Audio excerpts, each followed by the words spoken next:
대장동 이 판결에 대해서 항소를 포기한 검찰 여기를 둘러싸고 여러 가지 얘기가 좀 나오고 있는데 대장동 사건을 열심히 취재해온 발로 뛰고 있는 김종훈 오마이뉴스 기자와 함께 말씀을 더 나눠보도록 하겠습니다. 안녕하십니까? 네, 안녕하십니까? 네, 자 지난주에서 이번 주도 함께해서 너무나 감사합니다. 아닙니다. 네, 바쁜 가운데 시간을 쪼개서 지금 오마이TV 시청자분들과 함께하고 있는데요. 자 일단 뭐 대장동 얘기를 했으니까 지난주에 김종훈 기자가 취재해서 보도했던 내용 네. 또 짚고 대장동 이 항소 포기 이 논란 그거 좀 다뤄보도록 하죠. 남욱 변호사의 이 폭로 이거 충격적인데 정진상 전 실장 이 재판 과정에서 나온 그렇습니다. 남욱 변호사의 그 발언입니다. 자신에게 이제 배를 가르겠다라고 이제 말한 검사가 정일건 부장검사다라고 증언을 해서 이게 또 충격을 주고 있는데 김정은 기자도 이 얘기 듣고 좀 충격을 받았을 것 같아요. 그렇죠. 그 현장에서 예, 제가 그날 기사를 오전에 한 편, 오후에 한 편을 썼는데 네, 그 이런 표현이 좀 그렇지만 나와서 기사 쓸 때 손이 발발발 떨리더라고요. 그 정도로 그 현장에서 느꼈던 그 예. 충격과 공포가 아니 아무리 잘못을 저질렀을지라도 그리고 현직 변호사 신분인 그 피의자에게 네, 야 배를 가른다.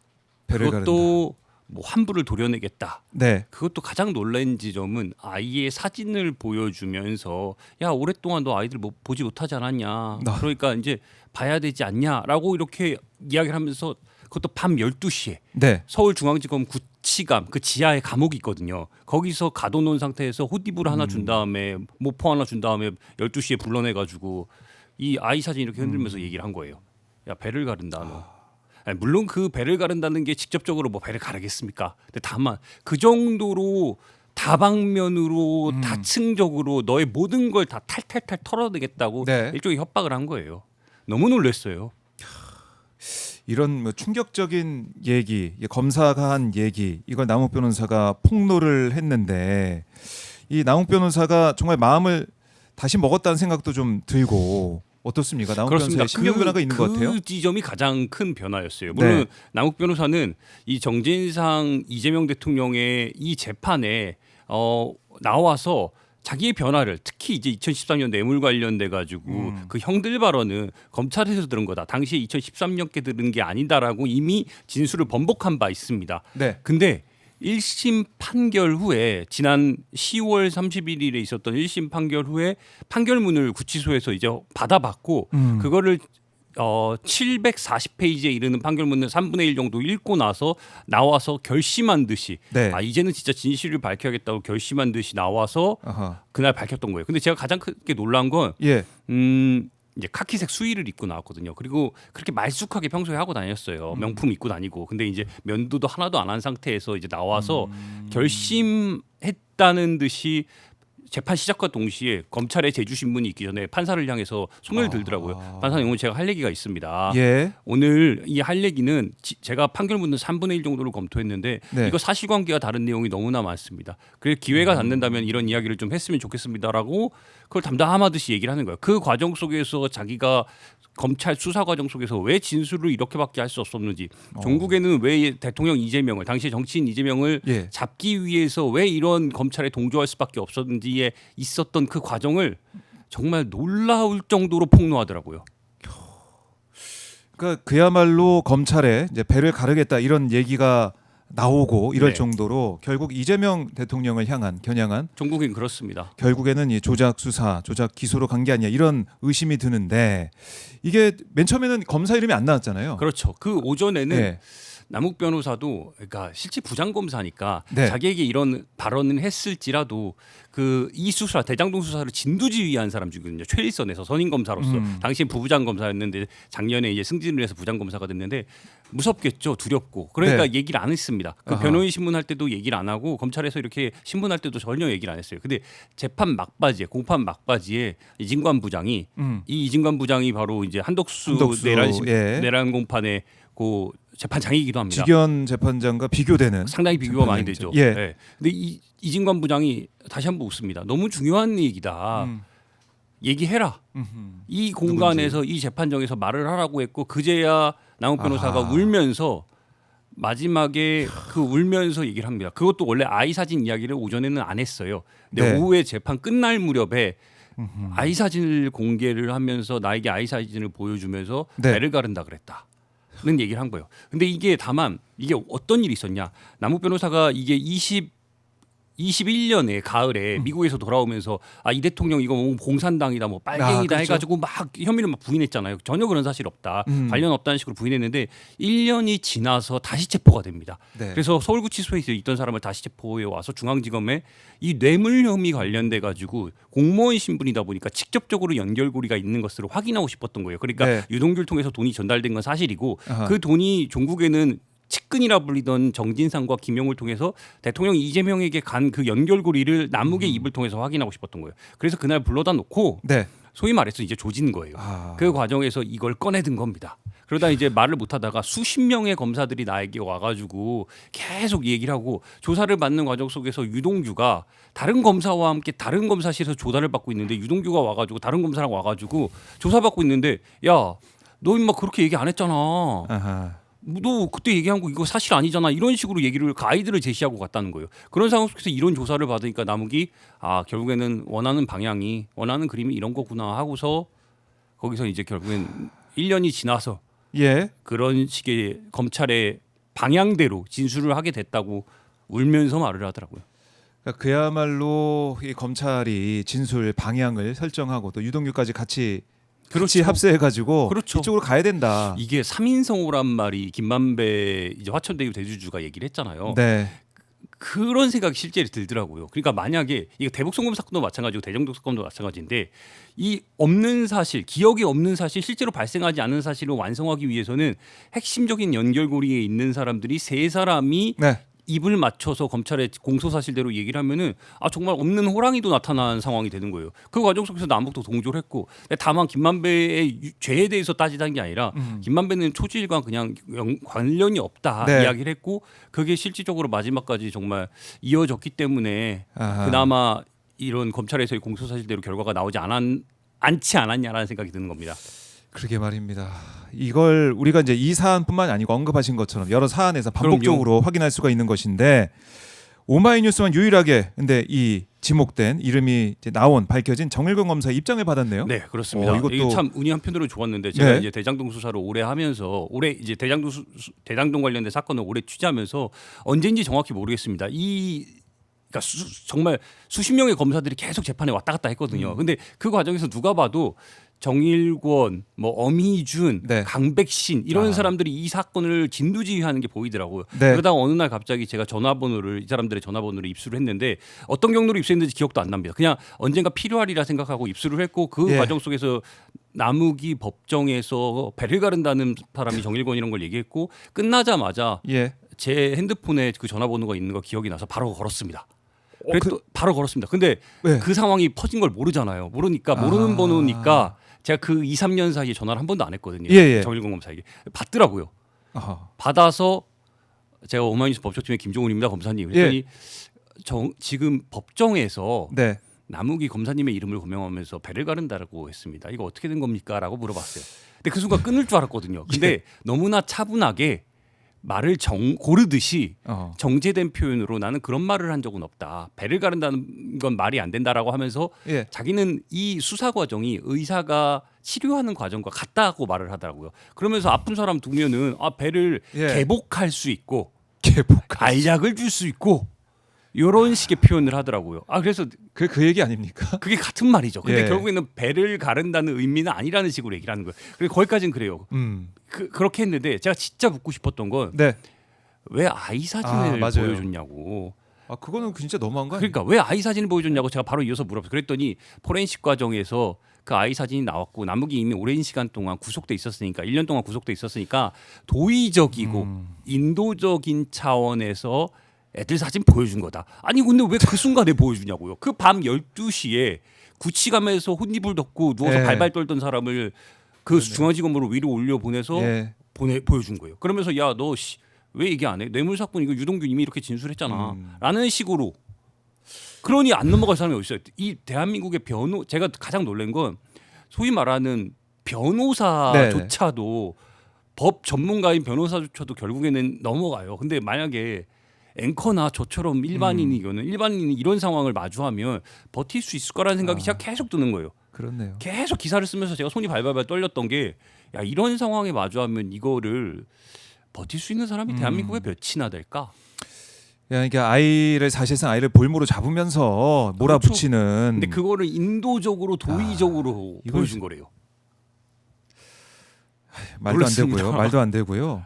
그래서 그러면 그런 의문이 드는 거죠. 다시 한번 돌아와서 그럼 왜 이렇게까지 남욱을 몰아붙였냐? 사진까지 보여주고 배 가른다고 하고 이거 어떻게 봐야 됩니까? 결국에는 검찰에서 특히 이 특수부 수사에서 이거 참 옛날에 공안 수사에서 마찬가지인데 목표를 정해놓고 그 목표를 정하는 과정 속에서 검찰은 이루기 위한 그 방식들이 똑같이 이어져 오는 것 같아요. 그러니까 시대와 고문만 안 했을 뿐이지 네. 방식은 똑같다는 게 계속돼요. 이번에도 목표는 정치인 이재명을 잡기 위한 그 일련의 과정들이 그러니까 순차적으로 이루어졌다고 한번 봐요. 이게 예. 결과적으로 대북송금이나 대장동이랑 똑같고 이 주변인들을 털기 시작하고 피의자들을 털기 시작하고 이 사람의 뭔가 연관고리가 있으면은 그 주변을 다 털고 들어가는 거예요. 근데 남욱조차도 무슨 얘기를 하냐? 나랑 친구라는 이유로 내 가족이라는 이유로 나와 돈 거래를 했다는 이유로 이 사람들이 결국에는 피해를 입을 것이고 수백 번의 압수수색이 들어갈 것이고 이거 결국에는 내가 책임을 못 져준다. 그 생각이 어느 순간 들더래요. 왜? 정말로 수십 명의 검사들이 와가지고 돌리듯이 계속 얘기하는 거예요. 그리고 어느 순간 2013년 시간이 오래됐을 때 그 뇌물 사건이니까 네. 3억을 마련해서 줬는데 기억이 오래되고 별로 이게 좋은 일은 아니니까 자기도 잊고 있었대요. 근데 어느 순간 와가지고 야 네가 했잖아. 너 그 돈 줬잖아. 그 형들 발언했잖아라고 계속 얘기를 하니까 수십 명의 검사들이 와서 계속 수사관들도 와서 얘기하니까 아 이거 네. 내가 했나? 이거 내가 놓쳤나? 자, 라는 생각을 갖게 됐다는 거예요. 그렇게 말입니다. 남욱 변호사인데도 불구하고 그럼요. 이거 여기서 이제 공포감을 느꼈다라고 볼 수가 있고 자 흘러흘러님이 그럼 조폭도 의사가 되겠네. 아까 이 정검사 발언을 듣고 이런 또 의견도 주고 계십니다. 참 이재명 대통령을 겨냥한 검찰의 집요함 이게 다시 한번 느껴지는데 또 이제 그날 재판정에서 마지막 장면이 인상적이었다고요? 아 이게 예.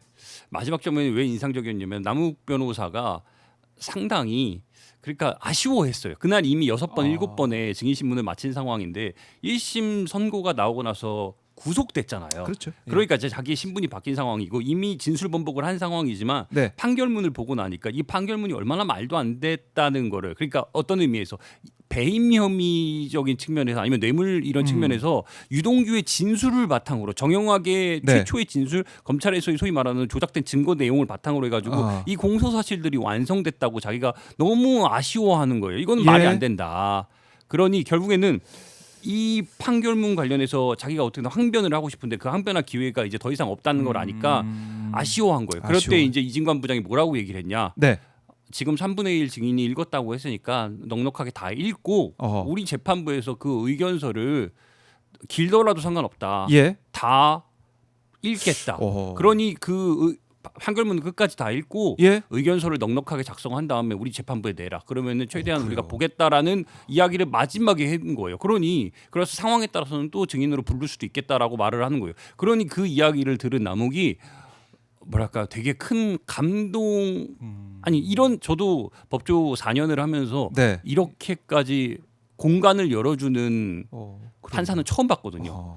그러니까 충분히 이 사건은 따져봐야 될 상황들이 많다는 걸 보여주면서 네. 의견을 청취하겠다고 그 여지를 남겨준 거예요. 열려 있는 재판장의 그럼요. 모습. 여러모로 깜짝 놀랐습니다. 직위원 재판장하고 비교가 됩니다. 깜짝 놀랐습니다. 뭐 이렇게 레크레이션 하듯이 좋은 게 좋은 거잖아요. 막 이렇게 하는 게 아니라 굉장히 또 단호해요. 예. 그 단호한 모습으로서 이 시대의 사법부가 가져야 될 소명 의식을 그렇네요. 명징하게 갖고 있고 네. 그러면서도 이 사건의 진실을 파헤치기 위한 그 자기의 재량과 역량을 발휘를 하는 거예요. 법정에서. 네. 여러모로 직위원 판사 비교되는 이진환 판사 모습. 두 아, 판사 다 어떻게 보면 좀 우리가 처음 보게 되는 그럼요. 놀라게 처음 되는 두 판사인데 다르죠. 너무 다릅니다. 다릅니다. 네. 알겠습니다. 자, 이렇게 이 남욱 변호사의 얘기를 정리해 보면서 대장동 사건 다시 한번 우리가 생각을 하게 되고 이재명 대통령을 겨냥한 이 사안을 보고 있는데 대장동 재판 이게 1심 중형 선고됐다 지난주에 우리가 네. 의미를 분석해 봤는데요.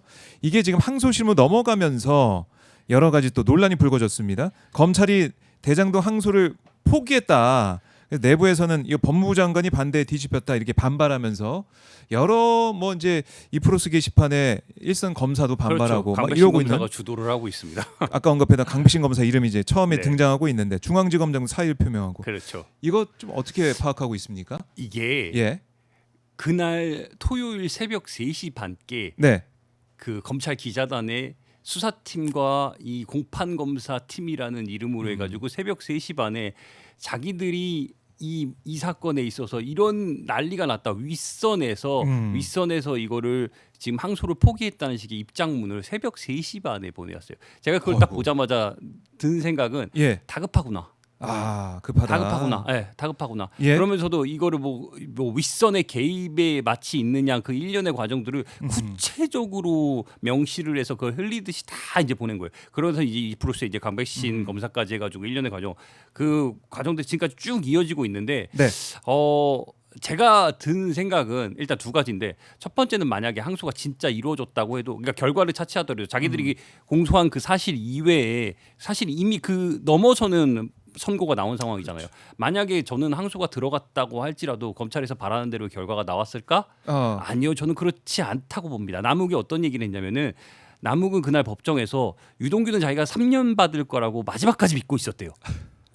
근데 실제로는 자기들이 검찰에서 구형한 7년보다 더 높은 8년을 받았습니다. 그러니까 7년 구형 7년에 반 하면은 반 날리면 3년 그렇죠. 이렇게 생각한 거죠. 그렇죠. 예. 자기가 그 3년 미만으로 받을 거라고 생각했던 거예요. 근데 실제로 8년 받았어요. 엄청난 질타를 받고 충격이지. 충격받은 상황이에요. 입장에서. 그러니 예. 유동규도 입장이 어떤 식으로 변화될지 몰라요. 근데 아하. 이런 상황에서 검찰이 항소를 한다 그랬는데 지금 자꾸 무슨 그 김만배와 남욱에게 추징된 금액을 못 받았다고 이거 네. 항소를 무슨 수천억을 못 받을 거라 이런 식으로 얘기하는데 그건 애초에 기소 자체를 똑바로 했으면 상관이 없습니다. 네. 다만 만약에 이 항소 과정 속에서 유동규의 혐의 검찰에서 지금 7년 때렸는데 실제로 8년 받은 거를 뭐 더 해달라고 얘기를 할 건가요? 아니면은 더 줄여달라고 얘기를 할 건가요? 이런 스탠스조차도 제대로 잡지 못한 상황 속에서 예. 항소를 마치 뭐 엄청나게 지금 뭐 부당한 결과가 나왔다는 식으로 이걸 윗선에서 막았다는 식으로 지금 이렇게 물타기 하는데 예. 이건 잘못됐고 이 과정 속에서 진짜 검찰에서 확인해야 될 바는 뭐냐 이 조작 수사가 진짜로 일어났는지에 대한 남욱의 폭로, 정영학의 폭로, 정민용의 폭로가 네. 실제로 맞는지에 대한 검찰 내부의 감찰과 수사와 조사가 필요한 지점입니다. 이거 자꾸 물타기 하려는 모습이 일단 1차적으로 보이는 거고 1차적으로 물타기하는 그런 흐름이다. 저는 그렇게 보입니다. 네. 그리고 두 번째는 두 번째는? 뭐냐? 과연 검사들이 이렇게 일선의 수사검사와 네. 공판검사들이 난리를 치고 있는데 그러면은 소위 말하는 윤석열 검사들 전성시대에 윤석열에 대한 그 직위원 재판부의 그 풀어주기에 대해서 심우종이 항소를 포기한 거에 대해서 왜 가만히 있었는지 그리고 제가 실질적으로 김건희 씨에 대해서 도이치모터스에서 불기소할 때 4시간을 당시에 이창수 중앙지검장을 비롯해서 그 차장검사와 일선의 부장검사들이 4시간을 브리핑을 했어요. 맞아요. 풀어주기 위해서. 그때 왜 가만히 있었어요? 그 황제 의전까지 하면서 황제 조사를 펼쳤는데 왜 지금은 이렇게 선택적으로 난리를 치죠? 그렇네요. 일선 검사 입장에서는 이게 뭡니까? 라고 수사가 맨 말입니까 이렇게 해야 되는데. 그렇죠. 근데 아하. 그때는 가만히 있고 오히려 더 생난리를 치고 근데 지금은 오히려 검찰의 구형보다 더 과한 형이 나왔는데 선고가 나왔는데 이거에 대해서는 한마디 말도 못하고 마치 그 배임 혐의가 네. 배임 혐의가 다 단정적인 것처럼 얘기하면서 우리는 지금 수천억을 더 환수해야 되는데 못했다. 이거 윗선에서 막은 거다라는 식으로 지금 풀어내고 있어요. 이게 너무 이율배반적이고 선택적이라는 겁니다. 그렇네요. 이율 배반적이고 애당초 이제 대장동 이 사건 지난번에 얘기했지만 이 사안은 사실 이재명 대통령과 상관없는 5명에 대한 판단 아닙니까? 그렇죠. 본류 이미 재판. 다른 사건에서 진행이 중이고 예. 그런 상황에서 실질적으로 항소 예를 들어서 그렇다고 이걸 항소를 안 했다고 이미 5명이 다 항소를 다 했습니다. 네. 다 한 상황 속에서 형량이야 그 선고 결과보다 안 맞지 뭐죠. 만약에 진짜 자신 있다면 그 추징되는 금액 배임 금액에 대해서 항소심과 상고심 재상고심도 남아 있으니까 네. 다투면 되는 겁니다. 이 지점에도 있어서는. 그렇죠. 근데 이걸 기다렸다는 듯이 한동훈 전 대표는 대한민국 검찰은 자살했습니다. 이런 그러니까요. 글도 좀 올리고 그러니까요. 국민의힘에서는 또 반발하고 맞습니다. 있는데. 지금 앵커께서 말씀하시는 네. 게 정확한 게 아니 남욱의 눈물의 폭로가 이어지고 나서 항소요 안 했다는 얘기가 터지고 나서 네. 남욱의 이 눈물의 폭로 정일권의 이름은 완전히 사라졌습니다.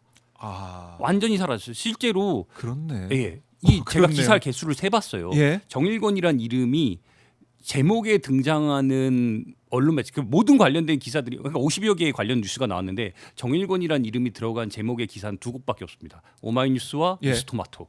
그래요? 그렇게 난리가 났는데 두 곳밖에 없어요. 아니, 정일권에 검사 이름이 특정돼서 나온 건 정말 빅뉴스, 큰 뉴스인데. 빅뉴스고 난리가 날 거죠. 예. 본문에 들어간 곳이 한 8곳 정도 되고 그리고 50여 개 매체가 썼는데 이 자체를 야. 제대로 다루질 않았어요. 근데 그에 비해 대장동 이 사건 관련해서 항소심 안 했다. 뭐 검사들이 일선 검사들이 반발하고 있다. 이제 아하. 수천억을 우리 이제 놓치게 생겼다. 네. 이 뉴스는 100곳이 넘게 쏟아내고 있어요. 그렇네. 그러면은 이거 따졌을 때 대장동 사건에 지금까지 수사를 이어온 사람들의 이야기를 이거를 지금 이런 폭로가 이어졌는데 네. 이거에 대한 반대급부로서 이걸 더 키운 듯한 모습이 너무 보이는 거예요. 음. 왜 안 다루냐는 거예요. 그것도 재판장이 직접 이름을 말하게끔 했는데 왜 이름을 언급을 안 하죠? 정일권 검사한테 찾아가가지고 최소한 이 입장이라도 들어보고 무슨 일이 있었는지를 확인을 해야죠.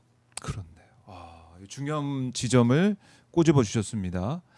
이 선택적인 보도의 행태 그리고 검찰이 주말 사이에 왜 이렇게 난리를 치고 있고 언론이 또 받아쓰고 있느냐. 결국에는 자신들의 치부를 드러내는 그 기사를 여론 형성을 좀 막기 위한 움직임도 있는 게 아니냐. 저는 그렇게도 그렇게 보고 싶지 않은데 너무 비교될 정도로 그러네요. 숫자와 양 그리고 핵심적인 단어를 사용하지 않고 있어요. 아하. 그런 지점들이 너무 안타깝습니다. 이거 중요한 부분입니다. 이거는 저희가 계속 곱씹어봐야 되는 그런 지점이고 이 검찰의 행태 그리고 또 김종훈 기자가 이제 단독 보도한 내용도 이것도 좀 충격적인데 너무나 놀라운 일입니다. 연어 술 파티 네. 이 관련해서 우리가 오마이뉴스 김종훈 기자가 계속해서 보도를 해왔습니다. 이 회유 의혹의 결정적 단서로 지목되어 온 두 건의 편의점 결제 내역이 모두 소주 구입이었다고 법무부가 어제 확인해줬더라고요. 공식적으로 확인해줬습니다. 예, 김종훈 이게 기자에게. 법무부가 그러니까 정성호 장관이 임명되고 나서 조용하게 그 술파티 의혹은 지난해부터 계속 그렇죠. 있었잖아요. 작년 초부터 계속해서 있었습니다. 네. 근데 그 술파티 날짜가 특정이 안 되니까 그걸 가지고 막 이화영 전 부지사를 아하. 막 위증으로 기소하고 현재 재판이 또 진행 중이에요. 네. 근데 정성호 장관이 그 논란에 대해서 조용하게 자기가 임명되고 나서 조사를 자체적으로 했던 겁니다. 그래서 그 날짜를 2023년 5월 17일로 특정을 했어요. 네. 소주를 마셨다는 것까지 특정을 했습니다. 근데 아하. 다만 중요한 건 초밥과 연어회가 들어갔다는 것까지는 알았는데 예. 그 소주를 마셨다는 그 정황들이 다 있는데 그렇죠. 소주가 어떻게 들어왔는지를 아무도 몰랐어요. 아. 근데 그러다가 제가 쌍방울에 그 법인카드 내역 3,000건을 2023년 5월, 6월, 7월까지 3,000건을 확보를 했습니다. 아. 그걸 다 분석을 했어요. 예. 분석을 했고 5월 17일에 끝자리 1084로 끝나는 카드가 김성태가 구속되어 있는 기간 동안 1년 동안 수원 구치소와 수원 지검과 네. 쌍방울 본사를 계속해서 출퇴근하듯이 또 쫓아다녔던 걸 확인을 한 거예요. 그 그러다 카드가. 5월 17일에 예. 그 특정한 날짜에 법인카드를 봤더니 아하. 수원지검 바로 앞에 있는 편의점 이마트 24에서 1,800원이 6시 37분에 결제가 됐더라고요. 그에 네. 앞서서 12,100원이 결제가 되니까 34분에 6시 34분에 12,100원 그리고 6시 37분에 3분 뒤에 같은 곳에서 1,800원이 1,800원. 결제된 거예요. 근데 요걸 보자마자 예. 밥 먹은 시간이 6시 반부터 밥을 먹었거든요. 근데 요걸 보자마자 어떤 생각이 들었냐면은 예. 12,100원은 모르겠습니다. 예, 근데 12,100원. 1,800원을 보자마자 네. 이거 소주다. 아, 라는 촉이 그냥 1,800원. 딱 들더라고요. 편의점에서 소주가 편의점 소주다. 1,800원이에요. 그래서 제가 그때부터 어떤 확인을 했냐. 이게 참이 있을 거. 제가 왜냐하면 오랜 시간 동안 우리 지사님들한테 술 한잔 올리다 보니까 소주를 많이 샀거든요. 아, 편의점에서 한 병씩. 예. 근데 그러다 보니까 제가 그 한 병 가격을 정확하게 알겠더라고요. 그래서 제가 어떻게 했냐. 그렇네. 제 친구가 편의점을 합니다. 예. 편의점을 해가지고 친구한테 전화를 했어요. 야, 23년에 아하. 소주값 1,800원 맞아. 그랬더니 이거 맞지. 참이슬 진로 예. 처음처럼이 다 1,800원이었다는 아. 거예요. 그리고 실제로 공식적으로 제가 요거를 또 확인을 해봤어요. 루트를 통해서 네. 편의점에서의 실제 2023년에 1,800원이 맞다는 거예요. 그래서 이걸 바탕으로 해서 역으로 1084 카드가 김성태를 쫓아다녔다는 걸 그 증거로 해서 네. 1,800원이 소주 가격이라고 추정을 하는 기사를 썼습니다. 아하. 그리고 법무부가 뭐 얼마 지나지 않아서 발표를 해요. 아하. 김성태에 대해서 감찰이었는데, 네. 그러니까 서울 고등검찰청이 감찰을 하고 있었는데 수사로 전환을 했다고 하더라고요. 그 수사 전환을 왜 했냐?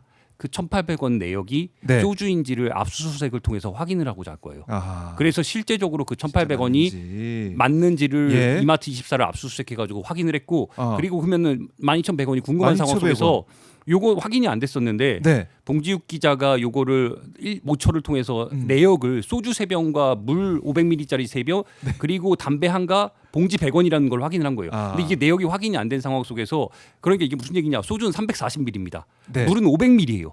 그렇죠. 근데 이게 3병씩 샀으니까 등가 교환이 페트병에다 담아가지고 소주를 건네라 그랬거든요. 근데 340ml짜리 3개와 물 3개를 샀으니까 예. 사이즈가 안 맞잖아요. 그렇죠. 그러니까 추가로 3분지에 소주 1,800원짜리 더 산 겁니다.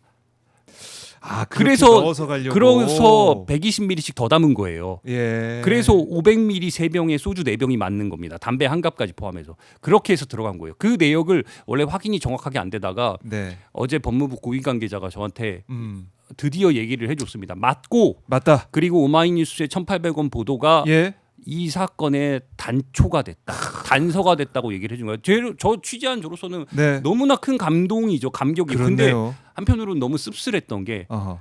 이게 제가 1년 반을 취재를 했는데 네. 드디어 결론이 맞은 건데 그 오랜 기간. 이게 말이 되나 싶은 거예요. 어떻게 그렇죠. 박상용 검사가 국회에 나가지고 고개 빳빳이 쳐들면서 그런 일 없다. 우리 이거 다 확인했다 하면서 그렇게 얘기했던 그 상황들이 이렇게 들어맞는데 숫자는 거짓말하지 않는데 네. 야. 결국에는 다 맞게 된 거예요. 그러면 지금은 뭐라고 할까? 그리고 가장 결정적으로 이 사건 관련해서 국회에서 증언한 이화영 전 부지사 기소돼 가지고 또 재판 받고 있습니다. 이거 내일 재판해요. 내일 재판입니까? 또 재판 받고 이게- 이게 말이 되는 거예요? 그래요. 이렇게 법무부가 확인 과정을 거쳐서 김종훈 기자한테 맞다라고 했고 이 진상이 정말 드러나고 있습니다. 드러나고 있습니다. 박상현 검사, 그러니까 검찰의 행태는 이거 어떻게 해야 됩니까? 그러니까요. 이게 예. 근데 박상용 검사, 뭐 정일건 검사 이런 이 사이즈만 좀 차이가 났을 뿐이지 그 일선 검사들 마찬가지야. 대장동이나 대북선 검사 사이즈만 차이 났을 뿐이지 제가 이 취재를 다 하면서 느낀 바 뭐냐면 똑같아요. 수법이 똑같아요. 수법이 너무 똑같아요. 네. 그래서 그 수법이 똑같은 상황들이 중앙지검이든 수원지검이든 똑같은 형태거든요. 그리고 이게 결론이 나옵니다. 이 사람들의 진술을 바탕으로 해가지고 유죄가 다 나와요. 검찰의 공소사실을 바탕으로 해가지고 네. 유죄가 다 나오거든요. 요거를 파헤치고 하나하나 책임을 묻는 것이 아하. 저는 검찰 개혁의 시작이라고 봐요. 이것이야말로 검찰 개혁의 시작이고 이렇게 지금 조작 수사를 이렇게 증거를 막 조작했다는 내용들이 막 나오고 네. 그 관련자들의 진술을 막 이끌고 있거든요. 요거를 최종적으로 무슨 일이 있었는지를 낱낱이 파헤치고 밝혀내는 게 검찰 개혁의 시작이라고 저는 법조 기자를 4년 하면서 네. 체감하고 있습니다. 그래요. 우리가 그동안 이제 검찰 개혁 얘기를 했지만은 사실상 실패를 해 왔습니다. 이번이 마지막 기회라고 생각을 하고 검찰 개혁이 일어나야 되는데 그러기 위해서는 과거에 어떤 일이 있었는지 이 밝혀내야 사건이 되는 것이죠. 시작입니다. 이 사건이 시작이다. 이 두 가지 건 예. 그러니까 이것뿐만 아니라 이 대통령 관련된 5가지 재판이 있거든요. 이 위증교사 사건도 마찬가지예요. 거기에 또 다른 피의자로 이름 올린 그 사람이 별건으로 돼 있거든요. 네. 별건으로 돼 있는 거 수사 안 했어요. 진행 안 하고 있어요. 그러고 나서 위증 사건으로 들어와 가지고 아하. 이름 올린 겁니다. 이거 지금 예. 요런 일련의 사건들이 다 흐름이 똑같아요. 이거 파헤쳐야 됩니다. 이게 가장 중요한 포인트예요. 가장 중요한 포인트 그 일선의 김종훈 기자께서 취재를 하고 있는데 지금 한동훈 전 대표가 조금 전에 글을 남겼는데요. 검찰총장 직무대행 법무부 장관에게 항소 포기 지시받았냐 이렇게 물어보니까 오늘 출근길에 다음에 말씀드리겠다 이게 들어가니 한동훈 전 대표가 국민재산 7,800억 포기해서 대장동 일당에 안겨준 정성호, 이진수, 노만석, 박철호, 정진우에 대해 국가가 손해배상 청구하고 재산 압류해야 된다. 대장동 일당에 퍼준 나라 돈 지들 돈으로 메꿔야 됩니다. 이렇게 또 얘기를 하고 있는데 돈 얘기 계속 하네요. 돈 얘기하면서. 그걸로 계속해서 밀어붙일 거고 그 과정에서 자꾸 예. 이제 이거를 배임으로 막 이렇게 예. 당시에 뭐 결과적으로 놓고 봤을 때 막 이야기를 하는데 예. 그 당시에 그 배임 관련돼서 평당 분양가 이번에 지금 물론 이게 정영학의 의견이 지금 기각되고 이거 자체가 받아들여지지 않았지만 네. 요 지점에 대해서도 지금 제가 지금 취재하고 있는 상황 속에서 정영학의 이 평당 분양과 관련된 의견서가 조작됐다는 내용들이 계속 지금 주장이 이어지고 있거든요. 네. 이것도 지금 한동훈 전 장관의 이 김건희 수사를 무마시킨 이 한동훈 전 장관의 이 발언에 대해서 반박할 수 있는 내용들이 앞으로 음. 이 재판 과정 속에서 나올 겁니다. 아, 이 돈 얘기를 계속 하고 있는데 한동훈 전 대표나 국민의힘 쪽에서 돈 얘기 또 검사들 일선에서 하고 있는데 그걸 또 반박할 수 있는 내용이 곧 나온다. 예, 그거 계속 나올 것이고 중요한 건 네, 자꾸 이쪽으로 돈 얘기로 하고 있는데 이 사건의 본질은 조작 수사입니다. 조작 수사다. 그 본질을 놓쳐서는 안 돼요. 조작과 네. 회유 의혹, 압박, 심지어 협박입니다. 그렇네요. 요걸 놓치면 안 돼요. 아, 맞습니다. 배 가른다. 또 아이 사진 보여주면서 이 남욱 변호사마저 떨게 만들었던 그럼요. 법조인마저 떨게 만들었던 그 그리고 검찰 수사. 향후 이제 항소심 과정 속에서 어떤 재판 이제 연관된 재판 속에서 이 네. 피고인들이 계속해서 피의자들 증인석에 설 거란 말이에요. 이 사람들이 심지어 저는 유동규 전 성남도시개발공사의 본부장까지도 좀 조심스럽긴 하지만 아마 정말 충격적인 입장의 변화가 있지 않을까 저는 어허. 예측합니다.